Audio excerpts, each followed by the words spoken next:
അവസാനമായി എന്തു പറഞ്ഞിട്ടാണ് സ്വർഗത്തിലേക്ക് പോയത്? നീ എനിക്ക് സാക്ഷിയായിരിക്കണം. പരിശുദ്ധാത്മാവ് വന്നു കഴിഞ്ഞാൽ നിന്റെ പ്രശ്നത്തിനൊരു പരിഹാരം കിട്ടും. ജെറുസലേമിൽ പോകാൻ ആഗ്രഹമുള്ള ഒരു കൈപൊക്കൂ. ജെറുസലേമിൽ പോകാൻ ആഗ്രഹമില്ലേ? രാവിലെ തന്നെ വീട്ടിൽ നിന്ന് ഇറങ്ങും. സാമൂഹ്യ പ്രവർത്തനം. വീട്ടില് അരി മേടിച്ചോന്ന് അന്വേഷിക്കുകയല്ല, വീട്ടില് അവസ്ഥ എന്താ നോക്കിയല്ല, രാവിലെ മുതൽ സാമൂഹ്യ പ്രവർത്തനം രാത്രി വരെ ചെയ്യും. ഒരു മടുപ്പും ഇല്ല. മണിപ്പൂരിനെ കുറിച്ച് ഘോരം പ്രസംഗിക്കും. സ്വന്തം വീട്ടില് ഭാര്യയ്ക്ക് മനസമാധാനം കൊടുക്കണില്ലെന്ന്. ഞാനൊരു ചോദ്യം ചോദിക്കാം, ഇങ്ങോട്ട് നോക്കിക്കേ. ഒരു ചോദ്യം ചോദിക്കാം. ഈശോ അവസാനമായി എന്തു പറഞ്ഞിട്ടാണ് സ്വർഗത്തിലേക്ക് പോയത്? ഈശോ അവസാനമായി എന്തു പറഞ്ഞിട്ടാണ് സ്വർഗത്തിലേക്ക് പോയത്? ഈശോ അവസാനമായി പറഞ്ഞത് എന്ത്?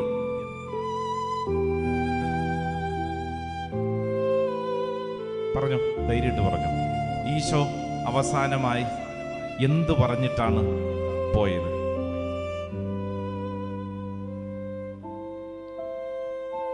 ഓൺലൈനിലുള്ളവർക്കും പറയാം. പറഞ്ഞേ, ഈശോ എന്തു പറഞ്ഞിട്ടാ പോയേ? ഒരു കാര്യം പറഞ്ഞിട്ടാണ് പോയത്. അവസാനം പറയുന്ന കാര്യം വളരെ പ്രധാനപ്പെട്ടതാ, അല്ലേ? അവസാനം പറയുന്ന കാര്യം. നമ്മുടെയൊക്കെ വീടുകളിലൊക്കെ ആരെങ്കിലുമൊക്കെ മരിക്കാൻ നേരത്ത് ശ്രദ്ധിക്കും, അവസാനം എന്തു പറഞ്ഞിട്ടാണ് ദൈവമേ ഈ ആത്മാവ് പോകുന്നത്. അവസാനം പറയുന്ന കാര്യം അത്രമേലെ പ്രധാനപ്പെട്ടൊരു കാര്യമായിരിക്കും. അപ്പൊ ഈശോ വളരെ പ്രധാനപ്പെട്ടൊരു കാര്യം പറഞ്ഞിട്ടാണ് ഈശോ സ്വർഗത്തിലേക്ക് പോയത്. എന്ത് പറഞ്ഞിട്ടാ പോയത്? പറഞ്ഞോ, ധൈര്യമായിട്ട് പറഞ്ഞോ. വിശുദ്ധ ഗ്രന്ഥത്തിൽ ഒരു വചനമാണ്, ഈശോ പറഞ്ഞതാണ്. ഏതാ വചനം? അപ്പസ്തോല പ്രവർത്തനം 1-ാം അധ്യായം 8-ാം തിരുവചനം. ബൈബിൾ തുറന്നേ, വായിക്കണം, പഠിക്കാം. Acts of the Apostles chapter 1 verse 8. അപ്പസ്തോല പ്രവർത്തനം 1-ാം അധ്യായം 8-ാം തിരുവചനം. അപ്പസ്തോല പ്രവർത്തനം 1-ാം അധ്യായം 8-ാം തിരുവചനം. ഏതാ വചനം? വചനം ഇങ്ങനെയാണ്: എന്നാൽ പരിശുദ്ധാത്മാവ് നിങ്ങളുടെ മേൽ വന്നു കഴിയുമ്പോൾ നിങ്ങൾ ശക്തി പ്രാപിക്കും. ജെറൂസലേമിലും യൂദയ മുഴുവനിലും സമരിയായിലും ഭൂമിയുടെ അതിർത്തികൾ വരെയും നിങ്ങൾ എനിക്ക് സാക്ഷികളായിരിക്കുകയും ചെയ്യും. അപ്പസ്തോല പ്രവർത്തനം 1-ാം അധ്യായം വചനം 8-ാം തിരുവചനം.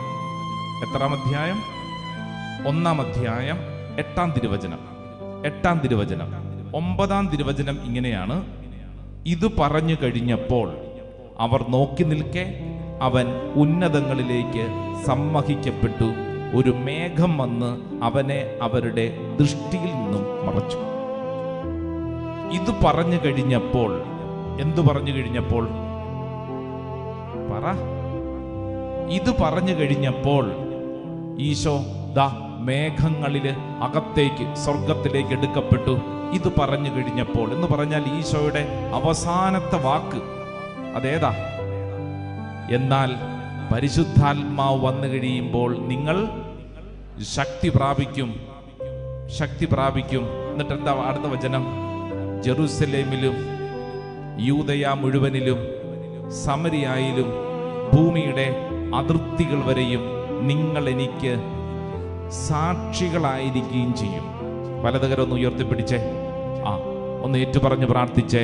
എന്നാൽ, ഒച്ചത്തിൽ പറ, എന്നാൽ പരിശുദ്ധാത്മാവ് വന്നു കഴിയുമ്പോൾ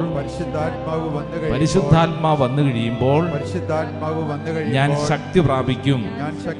ജെറൂസലേമിലും യൂദയ മുഴുവനിലും സമരിയായിലും ഭൂമിയുടെ അതിർത്തികൾ വരെയും ഈശോയ്ക്ക് സാക്ഷിയാകും. Hallelujah, hallelujah, hallelujah. അപ്പൊ ഈശോ അവസാനമായിട്ട് പറഞ്ഞിട്ട് പോയ ഒരു പ്രധാനപ്പെട്ട കാര്യം, നീ എനിക്ക് സാക്ഷിയായിരിക്കണം. നീ എനിക്ക് പറ, നീ എനിക്ക് സാക്ഷിയായിരിക്കണം. നീ എനിക്ക് സാക്ഷിയായിരിക്കണം. Praise the lord. ഹല്ലേലൂയ എന്ന് പറഞ്ഞാൽ ഈശോയ്ക്ക് വേണ്ടി നമ്മൾ നിലകൊള്ളണം. ഈശോയ്ക്ക് വേണ്ടി നമ്മൾ നിലകൊള്ളണം. ആർക്ക് വേണ്ടി? ഈശോയ്ക്ക് വേണ്ടി നമ്മൾ നിലകൊള്ളണം. കേരളത്തിൽ ഇലക്ഷൻ കഴിഞ്ഞിട്ടിരിക്കുന്ന സമയമാണ് അല്ലേ? ആകാംക്ഷയോടുകൂടെ തെരഞ്ഞെടുപ്പ് ഫലത്തിന് വേണ്ടി കാത്തിരിക്കുന്ന സമയങ്ങൾ. ഇത്രയും ദിവസങ്ങളൊക്കെ നമ്മൾ ശ്രദ്ധിച്ചിട്ടുണ്ട്. ചില രാഷ്ട്രീയ പാർട്ടികൾക്ക് വേണ്ടി, സ്ഥാനാർത്ഥികൾക്ക് വേണ്ടി നമ്മളൊക്കെ ചിലരിലൊക്കെ നിലകൊണ്ടു, ചില ആളുകളൊക്കെ നിലകൊണ്ടു. ഇവിടെ ഈശോ പറയുകയാണ്, നീ അടിസ്ഥാനപരമായി നിലകൊള്ളേണ്ടത് ആർക്ക് വേണ്ടിയാ? ഈശോയ്ക്ക് വേണ്ടിയാ. Price the lord. ഹല്ലേലൂയ. ഈ ഭൂമിയിൽ എവിടെ പോയാലും, എന്തു ചെയ്താലും, ഏതെല്ലാം കാര്യത്തിൽ ഇടപെട്ടാലും നമ്മൾ ഓർക്കണം, നമ്മൾ ഈശോയ്ക്ക് വേണ്ടിയാണ്. Price the lord. ഹല്ലേലൂയ. വലതും ഇടതും ഇരിക്കുന്നവരോട് കൈ കൊടുത്തോണ്ട് പറഞ്ഞ് ഈശോയ്ക്ക് വേണ്ടി നിലകൊള്ളണം. ഓൺലൈനിലൊക്കെ ഇരിക്കുന്നവര് സ്വയം പറഞ്ഞോണം, ഈശോയ്ക്ക് വേണ്ടി നിലകൊള്ളണം. Hallelujah, hallelujah, hallelujah. നമുക്കറിയാലോ, ഒരു രാജ്യത്തിന്റെ അംബാസിഡർ കേട്ടിട്ടുണ്ടാവും. ഡൽഹിയിൽ ഒത്തിരി രാജ്യങ്ങളുടെ അംബാസിഡേഴ്സ് ഉണ്ട്. ഓരോ രാജ്യത്തിൻ്റെയും നയതന്ത്ര സ്ഥലങ്ങൾ അവിടെയുണ്ട്. അപ്പോൾ എല്ലാ രാജ്യങ്ങളുടെയും തന്നെ അവരുടെ ഒരു പ്രതിനിധി അംബാസിഡർ അവിടെയുണ്ട്. അതുപോലെ ഇന്ത്യയിൽ നിന്ന് പല രാജ്യങ്ങളിൽ നമ്മുടെ അംബാസിഡേഴ്സ് ഉണ്ട്. അവരുടെ ദൗത്യം എന്താണ്? അവരുടെ ദൗത്യം, ഇപ്പൊ പാകിസ്ഥാനിൽ ഇന്ത്യൻ അംബാസിഡർ ഉണ്ടെങ്കിൽ ആ അംബാസിഡറുടെ ദൗത്യമാണ് ഇന്ത്യക്ക് വേണ്ടി നിലകൊള്ളുക, ഇന്ത്യയുടെ കാര്യങ്ങൾ ആ രാജ്യത്ത് പറയുക, ഇന്ത്യയുടെ ന്യായമായ കാര്യങ്ങളെല്ലാം അവിടെ സാധിച്ചെടുപ്പിക്കുക. അതാണ് അംബാസിഡറുടെ പരിപാടി. എന്ന പോലെ ഇവിടെ ഇരിക്കുന്ന ഞാനും നിങ്ങളും ഓർത്തോണം, നമുക്ക് കർത്താവ് ഒരു ദൗത്യം തന്നിട്ടുണ്ട്. അത് ഈശോയ്ക്ക് വേണ്ടി സാക്ഷിയാകാനുള്ള ഒരു വിളിയാണ്. ഈശോയ്ക്ക് വേണ്ടി പറ, ഈശോയ്ക്ക് വേണ്ടി സാക്ഷിയാകാനുള്ള വിളി. Price the lord. Hallelujah, hallelujah. വളരെ പ്രത്യേകിച്ച് നമ്മൾ ഓർത്തോണം, ഈ നാളുകൾ മെയ് മാസം 19-ാം തീയതി കത്തോലിക്ക തിരുസഭ പന്തക്കുസ്ത തിരുനാൾ ആഘോഷിക്കുകയാണ്. ഈസ്റ്റർ കഴിഞ്ഞിട്ടുള്ള ദിവസങ്ങളിലൊക്കെ വായിക്കുന്ന വായനകൾ ശ്രദ്ധിച്ചാൽ നമുക്ക് മനസ്സിലാകും, പരിശുദ്ധാത്മാവിനെ കുറിച്ച് വളരെ വ്യക്തമായി ദൈവജനത്തിന് ഓർമ്മയിൽ വരണമെന്നുള്ള ആഗ്രഹത്തോടു കൂടിയുള്ള വായനകളാണ് മുഴുവൻ വായിക്കുന്നത്. പരിശുദ്ധാത്മാവ്, പരിശുദ്ധാത്മാവ്. ഇതാ ഇന്ന് ഈ വചനത്തിൽ നമ്മൾ പഠിക്കുന്നത്, പരിശുദ്ധാത്മാവ് വന്നു കഴിയുമ്പോൾ ഞങ്ങൾ ശക്തി പ്രാപിക്കും, ശക്തി പ്രാപിക്കും, ശക്തി പ്രാപിക്കും. Price the lord. Hallelujah, hallelujah. അപ്പൊ നമുക്ക് ശക്തി നൽകുന്നത് ആരാണ്? ആരാണ് പറ?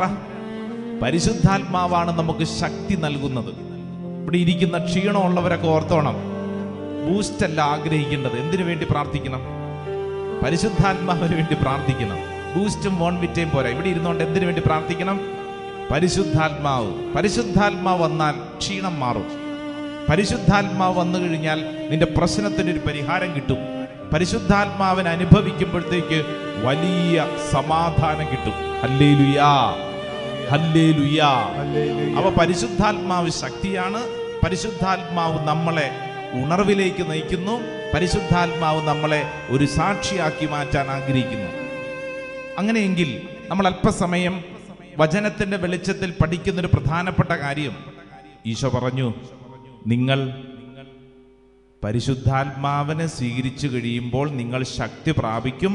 ശക്തി പ്രാപിച്ചു കഴിഞ്ഞിട്ട് എവിടെ പോണം? എവിടെ പോണം?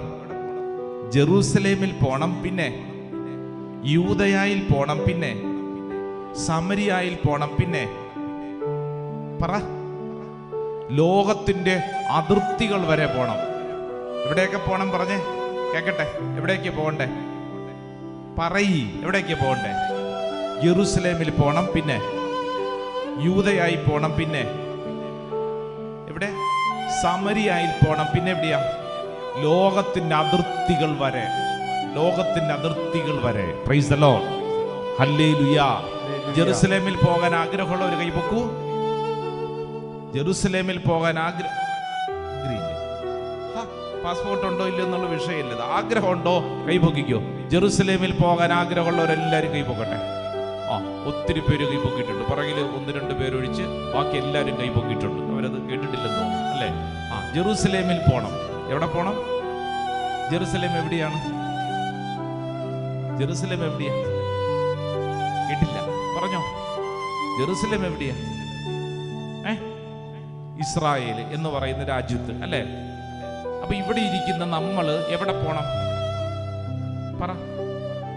പോട്ടയിൽ ഇപ്പൊ ഇവിടെ ഇരുന്നോണ്ട് വചനം കേട്ടോണ്ടിരിക്കുന്ന നമ്മൾ എവിടെ പോണം എന്നാ ഈശോ പറഞ്ഞിരിക്കുന്നത്? പാസ്പോർട്ട് എടുത്ത് പിന്നെ വിസ റെഡിയാക്കി എങ്ങോട്ട് പോകണമെന്ന്? ഇസ്രായേലിൽ പോകണം. എന്നിട്ട് അവിടെ ജെറുസലേം എന്നുള്ളൊരു സ്ഥലമുണ്ട്, അങ്ങോട്ട് ചെല്ലണം. പിന്നെ എങ്ങോട്ട് പോകണം? യൂദയായിൽ പോകണം. അത് കഴിഞ്ഞിട്ട് എങ്ങോട്ട് പോകണം? സമരിയായിൽ പോകണം. ഇതാണോ ഈശോ ഉദ്ദേശിച്ചത്? പറ.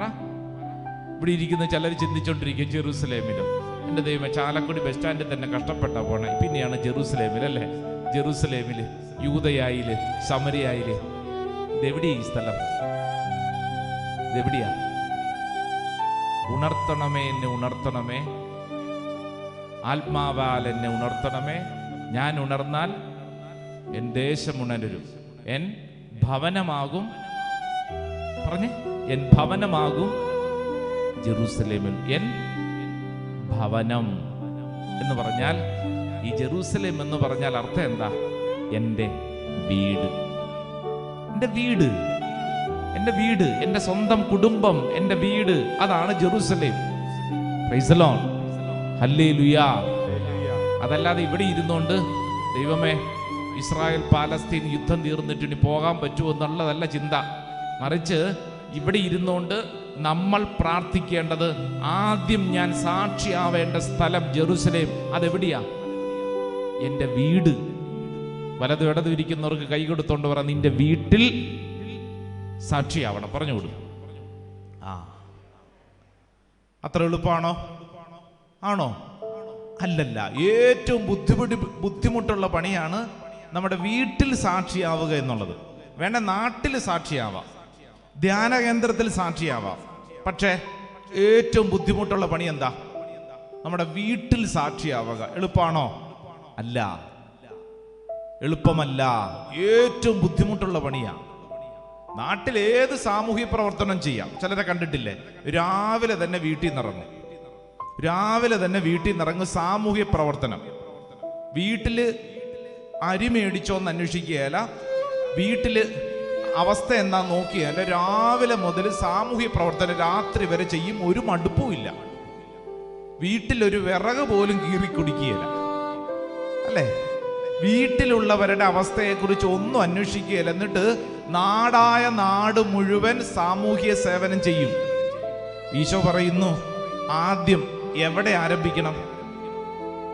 പറയുന്നേ ഒരു ഉറപ്പില്ലാത്തത്. ആദ്യം നിന്റെ സാക്ഷ്യ ജീവിതം എവിടെ തുടങ്ങണമെന്ന്?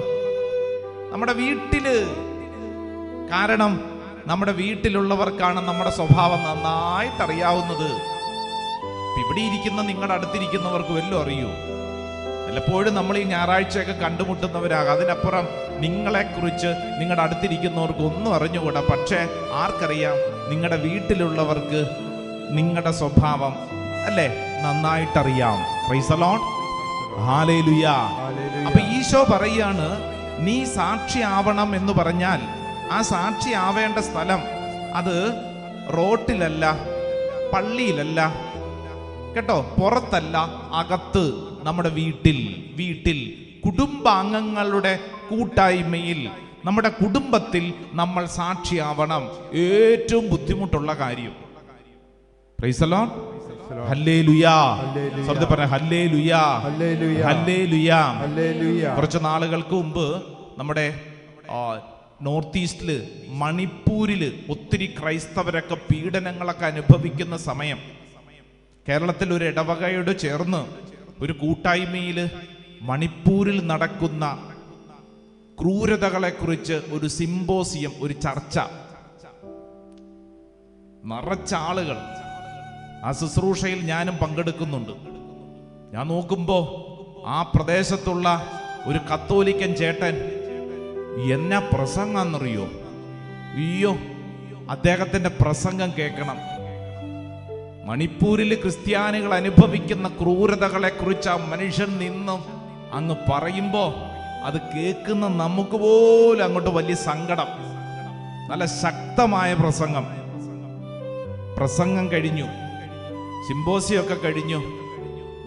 ഞാൻ ആ പള്ളിയിൽ അച്ഛന്മാരുടെ കൂടെ നിന്നൊരു ചായയൊക്കെ കുടിച്ച് പോകാനായിട്ട് ഇറങ്ങുമ്പോൾ ഒരു ചേച്ചി, ആ ഇടവകയിൽപ്പെട്ട ഒരു ചേച്ചി, ഒരു വീട്ടമ്മ അവിടെ വന്നിട്ട് പറഞ്ഞു, അച്ഛൻ ധ്യാന കേന്ദ്രത്തിലല്ലേ ശുശ്രൂഷ ചെയ്യുന്നത്, അച്ഛൻ എനിക്കും എൻ്റെ കുടുംബത്തിനും വേണ്ടി പ്രാർത്ഥിക്കണം. ഞാൻ പറഞ്ഞു, പ്രാർത്ഥിക്കാൻ ചേച്ചി, എന്നാ ഉണ്ട് വീട്ടിലെ വിശേഷം, സുഖാണോ? എൻ്റെ അച്ഛാ, വലിയ സങ്കടത്തിലാ ഞാൻ.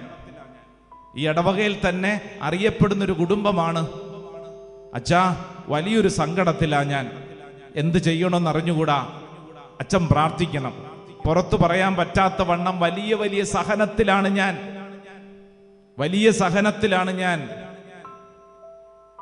എന്നിട്ട് ഈ സ്ത്രീ പറഞ്ഞു, അച്ഛാ, ഞാൻ ഒത്തിരി സഹിക്കുന്നു, എൻ്റെ ഭർത്താവിൽ നിന്ന് ഞാൻ സഹിക്കുന്നു, ഒത്തിരി സഹിക്കുന്നു അച്ഛാ.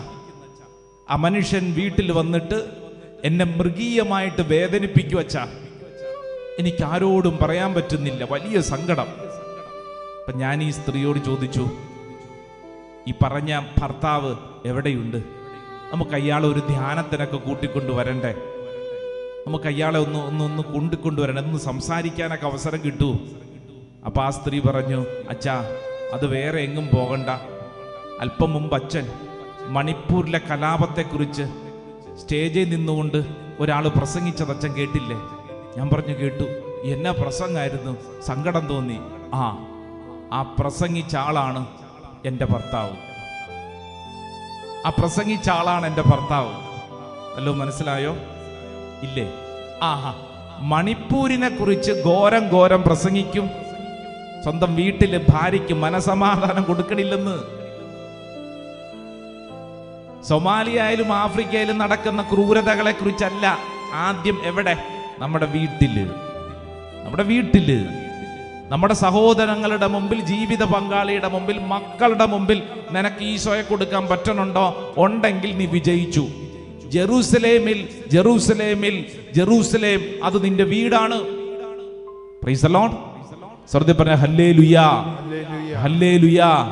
വലതും ഇടതും ഇരിക്കുന്നവരോടും പറ, ജെറൂസലേം നിന്റെ വീടാണ്. പറഞ്ഞു കൊടുത്തേ, ജെറൂസലേം നിന്റെ വീടാണ്. നമ്മുടെ വീട്ടിൽ ശുശ്രൂഷ ആരംഭിക്കണമെന്ന്. നാട്ടില് പോയിട്ട് ശുശ്രൂഷ തുടങ്ങാനൊക്കെ എളുപ്പം. ആദ്യം നമ്മുടെ വീട്ടില് കുടുംബ അംഗങ്ങളുടെ മുമ്പിൽ നമ്മൾ നമ്മുടെ ജീവിത സാക്ഷ്യം ആരംഭിക്കണം. ജീവിത സാക്ഷ്യം അവിടെ ആരംഭിക്കണം. Price the Lord. സ്വർഗ്ഗത്തിൽ പറ ഹല്ലേലൂയാ, ഹല്ലേലൂയാ, ഹല്ലേലൂയാ. നാളുകൾക്ക് മുമ്പ് ഒരു സ്ത്രീ ഇവിടെ ധ്യാനത്തിന് വന്നപ്പോ ആ സ്ത്രീ പറഞ്ഞു, അച്ഛാ, എൻ്റെ ഭർത്താവിന് സംശയരോഗമാണ്, സംശയരോഗം. അച്ഛൻ പ്രാർത്ഥിക്കണം അച്ഛാ. മടുത്തച്ഛ, വല്ലാത്ത സംശയരോഗം. ഞാൻ പറഞ്ഞു, അങ്ങനെയാണെങ്കിൽ ആ വ്യക്തിക്ക് ട്രീറ്റ്മെന്റ് ആവശ്യമുണ്ട്. കാരണം അതൊരു രോഗമാണ്, ട്രീറ്റ്മെന്റ് ആവശ്യമുണ്ട്. എന്ത് ചെയ്യാനാ അച്ഛാ, എന്ത് ചെയ്യാനാ? മക്കളുടെയൊക്കെ കല്യാണമൊക്കെ കഴിഞ്ഞു. എനിക്ക് സമാധാനം ഇല്ല അച്ഛാ, എനിക്ക് സമാധാനം ഇല്ല. അപ്പൊ ഞാൻ ഈ സ്ത്രീയോട് ചോദിച്ചു, ആ സ്ത്രീയുടെ ദേശം, സ്ഥലം എവിടെയാ? അങ്ങനെയൊക്കെ ചോദിച്ചു വന്നപ്പോ ആ പ്രദേശത്ത് ഈ മാനസിക ആരോഗ്യ നില കൈകാര്യം ചെയ്യുന്ന ഒരു ഡോക്ടർ, പ്രത്യേകിച്ച് ഈ സംശയ രോഗത്തിനൊക്കെ പറ്റിയ ഒരു ഡോക്ടറുണ്ട്. ഞാൻ പറഞ്ഞു, സഹോദരി, ഇന്ന ഒരു ഡോക്ടർ കത്തോലിക്കനാണ്, ആ ഡോക്ടർ അടുക്കെ പോയിട്ട് ഒന്ന് സംസാരിക്കുക. അപ്പൊ ആ സ്ത്രീ ചിരിച്ചോണ്ട് എന്നോട് പറഞ്ഞു, അച്ഛാ, ഈ ഡോക്ടറാണ് എൻ്റെ ഭർത്താവ്. മനസ്സിലാവണുണ്ടാവോ? നാട്ടുകാരെ മുഴുവൻ ചികിത്സിക്കും, സംശയരോഗത്തിനെല്ലാം ചികിത്സിക്കും. പക്ഷേ സ്വന്തം വീട്ടിൽ ജീവിത പങ്കാളിയെ സംശയമാണെന്ന്. ഞാനിത് പറയുമ്പോഴത്തേക്ക് ദൂരങ്ങളിൽ എവിടെയൊക്കെ നടക്കണ കാര്യമൊന്നുമല്ല. സ്വന്തം വീട്ടില് ഈ പോട്ടാശ്രമത്തിലിരുന്ന് ധ്യാനിക്കുമ്പോൾ, ഓൺലൈൻ ശുശ്രൂഷയിരുന്ന് ധ്യാനിക്കുമ്പോൾ ചിന്തിക്കേണ്ടത് നാട്ടുകാരെ കുറിച്ചൊന്നും, സോമാലിയനെ കുറിച്ചും മണിപ്പൂരിനെ കുറിച്ചല്ല. ആദ്യം നമ്മുടെ വീട്ടില്. ഈശോ പറയുന്നത്, നീ എനിക്ക് സാക്ഷിയാവണം ആദ്യം നിന്റെ വീട്ടില്. ഞാനെന്ന് പറയുന്നൊരു വൈദികൻ സാക്ഷിയാവേണ്ടത് ആദ്യം ഈ കമ്മ്യൂണിറ്റിയിൽ, ഞാനായിരിക്കുന്ന കൂട്ടായ്മയിൽ, നീ ആയിരിക്കേണ്ട കുടുംബത്തിൽ നീ ആദ്യം സാക്ഷ്യമാവണം. വലതുകരം ഉയർത്തി പറ ഹല്ലേലൂയാ, ഹല്ലേലൂയാ, ഹല്ലേലൂയാ. ഇവിടെ ഇരുന്നു കൊണ്ട് ഈ വചനം കേട്ടുകൊണ്ടിരിക്കുമ്പോൾ നമ്മിൽ സംഭവിക്കേണ്ടത് മാനസാന്തരമാണ്. നമ്മുടെ ജീവിതത്തിൽ ചില കാര്യങ്ങളിൽ നമുക്ക് സാക്ഷിയാകാൻ പറ്റിയിട്ടില്ലെങ്കിൽ ആ കാര്യങ്ങളെ തിരിച്ചറിഞ്ഞൊരു മാനസാന്തരത്തിന് കർത്താവ് നമ്മളെ ക്ഷണിക്കുകയാണ്.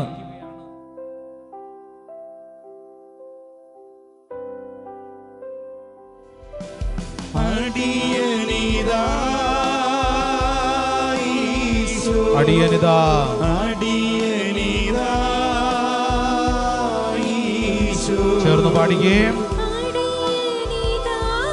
യേശുവേ അടിയനിതാ,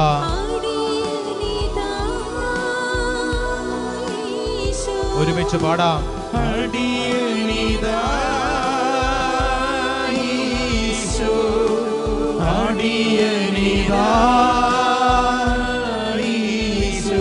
യേശുവേ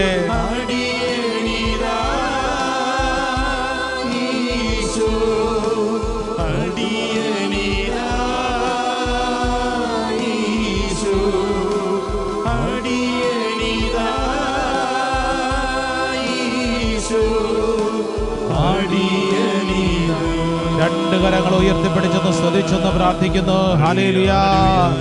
സ്തുതിക്കട്ടെ, സ്തുതിക്കട്ടെ, സ്തുതിക്കട്ടെ. ദൈവത്തിന്റെ ആത്മാവ് ഈ ശുശ്രൂഷ അവസരത്തിൽ ഓരോ വ്യക്തിയുടെ മേലും അത്ഭുതകരമായിട്ട് പ്രവർത്തിക്കട്ടെ. എല്ലാ തടസ്സങ്ങളും കർത്താവെടുത്ത് മാറ്റട്ടെ. ദൈവത്തിന്റെ ആത്മാവ് പ്രവർത്തിക്കട്ടെ. ഒരു പുതിയ അഭിഷേകം, ഒരു പുതിയ ശക്തി ദൈവമക്കളുടെ മേൽ വെളിപ്പെടട്ടെ.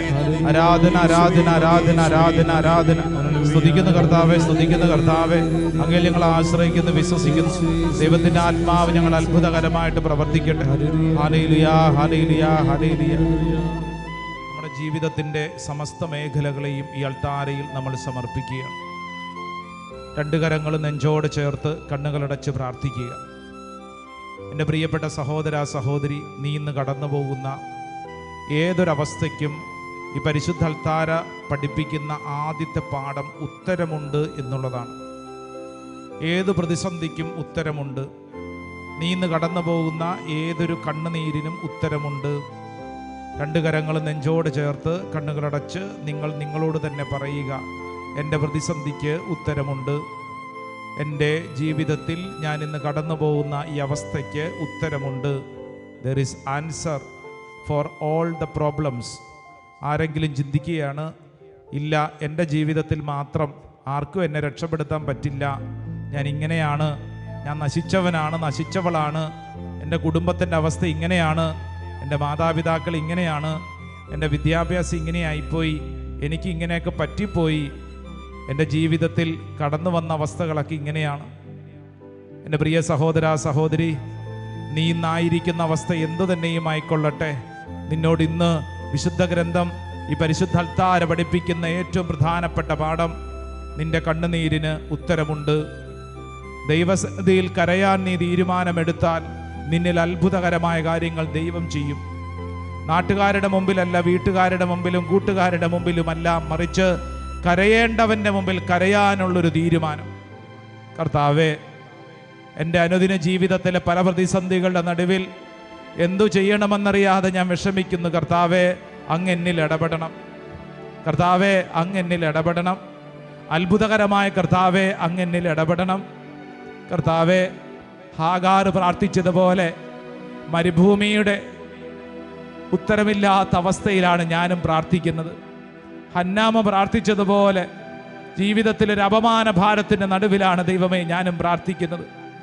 ദാവീദ് പ്രാർത്ഥിച്ചതുപോലെ എന്തെല്ലാം മറ്റുള്ളവർക്ക് സഹായം ചെയ്തിട്ടും തിരിച്ചു കിട്ടിയത് മുഴുവൻ ദുഃഖവും കണ്ണുനീരും മാത്രമാണ്.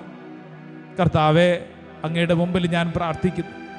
ഹെസക്കിയ പ്രാർത്ഥിച്ചതുപോലെ ജീവിതത്തിൽ രോഗപീഡയുടെ നടുവിൽ കർത്താവേ, അപ്രതീക്ഷിതമായ പ്രതിസന്ധിയുടെ മുമ്പിൽ അല്ലാണ്ട് ഞാൻ വിഷമിക്കുന്നു. കർത്താവെ, സമർപ്പിക്കുന്നു.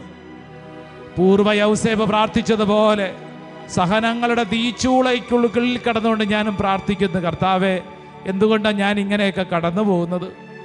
കർത്താവേ, കരച്ചിലിന് ഉത്തരം നൽകുന്ന ദൈവമേ, അങ്ങന്നിൽ ഇടപെടണം. കർത്താവെ, അങ്ങന്നിൽ ഇടപെടണം. സ്വർഗം തുറക്കണം. കർത്താവെ, അങ്ങയുടെ മുമ്പിൽ ഹൃദയം തുറന്ന് പ്രാർത്ഥിക്കാൻ എനിക്ക് കൃപ വേണം. എൻ്റെ പ്രിയപ്പെട്ട സഹോദരങ്ങളെ, ആഗ്രഹിക്കണം. ദൈവസന്നിധിയിൽ കരയുന്നത് അപമാനമല്ല, നാണക്കേടല്ല, മറിച്ച് അത്ഭുതങ്ങൾ ഉളവാക്കപ്പെടുന്ന സമയമാണ്. എൻ്റെ ഈശോയെ, എൻ്റെ ഈശോയെ, ഈ അൾത്താരയുടെ മുമ്പിൽ എൻ്റെ ജീവിതം സമർപ്പിച്ച് പ്രാർത്ഥിക്കുന്നു. കർത്താവ്, ഇനി എന്ത് ചെയ്യണമെന്നറിയാതെ വിഷമിക്കുന്നു ചില സന്ദർഭങ്ങൾ. മക്കളെ ഓർത്ത് കരയുന്ന അനേക മാതാപിതാക്കൾ ഈ അൾത്താരയുടെ മുമ്പിലുണ്ടെന്ന്. ജോലി ഭാരം നിമിത്തം വല്ലാതെ വിഷമിക്കുന്നവരുണ്ട്. രണ്ടറ്റവും കൂട്ടിമുട്ടിക്കാൻ വല്ലാതെ കഷ്ടപ്പെടുന്നവരുണ്ട്. എൻ്റെ പ്രിയരെ, തമ്പുരാൻ്റെ മുമ്പിൽ നിലവിളിച്ച് പ്രാർത്ഥിക്കണം. കർത്താവേ, ഹൃദയം തകർന്ന് ഞാൻ പ്രാർത്ഥിക്കുകയാണ്. എനിക്ക് ആശ്വാസമുള്ളത്? കർത്താവെ, ഞാൻ എവിടെ പോകും? ദൈവമേ, അങ്ങയുടെ പക്കൽ അതിൻ്റെ കൃപയുണ്ടല്ലോ. ദൈവമേ, ഹൃദയം തകർന്ന് ഞാൻ പ്രാർത്ഥിക്കുന്നു. കർത്താവെ, അങ്ങന്നിൽ ഇടപെടണം, അങ്ങന്നിൽ ഇടപെടണം. സങ്കീർത്തനം 56:8. എൻ്റെ അലച്ചിലുകൾ അവിടുന്ന് എണ്ണിയിട്ടുണ്ട്, എൻ്റെ കണ്ണീർക്കണം അവിടുന്ന് കുപ്പിയിൽ ശേഖരിച്ചിട്ടുണ്ട്, അവ അങ്ങയുടെ ഗ്രന്ഥത്തിലുണ്ടല്ലോ. എൻ്റെ സഹോദര സഹോദരി, രാത്രികാലങ്ങൾ ഒറ്റയ്ക്കിരുന്ന് കരയുന്നത്, ആരും കാണാതെ മാറിയിരുന്ന് വിലപിക്കുന്നത് ദൈവം കാണുന്നു. ഈ ഭൂമിയിൽ ആർക്കും നിന്നെ വേണ്ടെങ്കിലും ദൈവത്തിന് നിന്നെ വേണം. ഈ ഭൂമിയിൽ എല്ലാ വഴികളും അടഞ്ഞെന്ന് നീ കരുതുമ്പോൾ ദൈവം നിനക്ക് വേണ്ടി ഒരു വഴി തുറക്കും. കർത്താവേ, അങ്ങയുടെ മുമ്പിൽ ഞാൻ കണ്ണുനീരോടെ പ്രാർത്ഥിക്കുന്നു. കർത്താവേ, അങ്ങന്നിൽ ഇടപെടണം. മഗ്ദലേന മറിയം ശൂന്യമായ കല്ലറയുടെ മുമ്പിൽ ഇരുന്നു കൊണ്ട് കരഞ്ഞു. സ്ത്രീയെ, എന്തിനാ കരയണേ? നീ വിഷമിക്കണ്ട, ഞാൻ കൂടെ ഇല്ലേ. ശൂന്യമായ പല അനുഭവങ്ങളുടെ മുമ്പിൽ നമ്മളും കരയുന്നു. കർത്താവേ, കർത്താവേ, കർത്താവേ, എൻ്റെ കരച്ചിൽ ഉത്തരം നൽകുന്നവരെ, അങ്ങ് ഇടപെടണമേ. എൻ്റെ പ്രിയരെ, കണ്ണുനീരോടെ പ്രാർത്ഥിക്കണം, ഹൃദയം തകർന്ന് പ്രാർത്ഥിക്കണം. എൻ്റെ കർത്താവേ, അങ്ങന്നിൽ ഇടപെടണം. ആഗ്രഹിച്ച് പ്രാർത്ഥിക്കുന്നു. നിന്റെ നെടുവീർപ്പുകൾ ഒരു കണ്ണുനീരായി ആൾത്താരുടെ മുമ്പിൽ വീഴട്ടെ. തമ്പുരാന്റെ മുമ്പിൽ നിന്ന് പ്രാർത്ഥിക്കുമ്പോൾ നിന്റെ കണ്ണിൽ നിന്ന് ഒരു തുള്ളി കണ്ണുനീരെങ്കിലും വീണാൽ അത് അനുഗ്രഹത്തിന്റെ കണ്ണുനീരാ.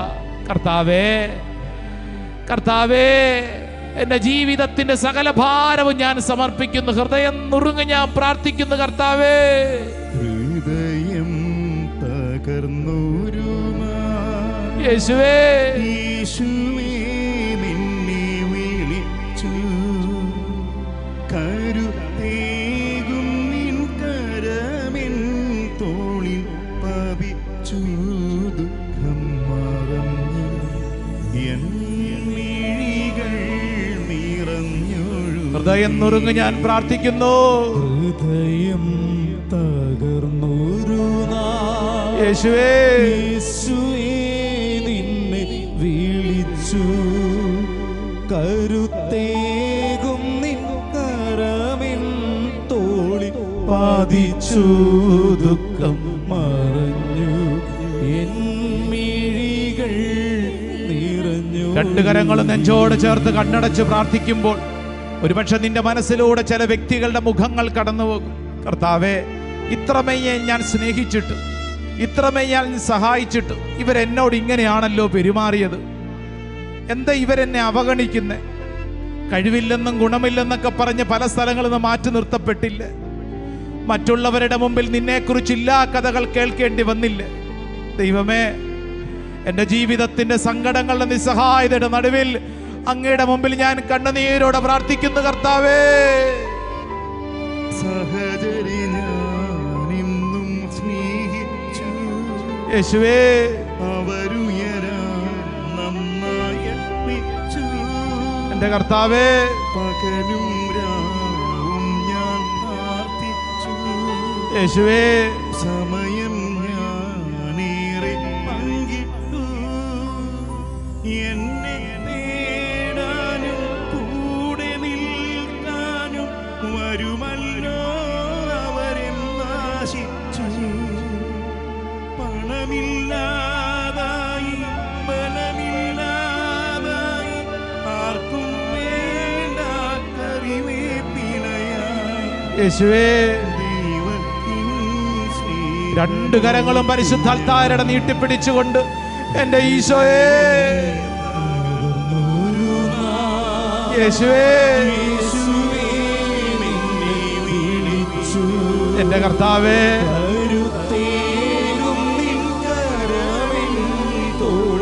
പതിച്ചു ദുഃഖം മറഞ്ഞു രണ്ട് കരങ്ങളും അൽത്താരയുടെ നേരെ നീട്ടിപ്പിടിച്ച് കരഞ്ഞുകൊണ്ടൊന്ന് പ്രാർത്ഥിക്കട്ടെ. സ്തുതിക്കട്ടെ, സ്തുതിക്കട്ടെ, സ്തുതിക്കട്ടെ. ദൈവത്തിന്റെ ആത്മാവ് ഈ ശുശ്രൂഷ അവസരത്തിൽ ഓരോ വ്യക്തിയുടെ മേലും അത്ഭുതകരമായിട്ട് പ്രവർത്തിക്കട്ടെ. എല്ലാ തടസ്സങ്ങളും കർത്താവെടുത്ത് മാറ്റട്ടെ.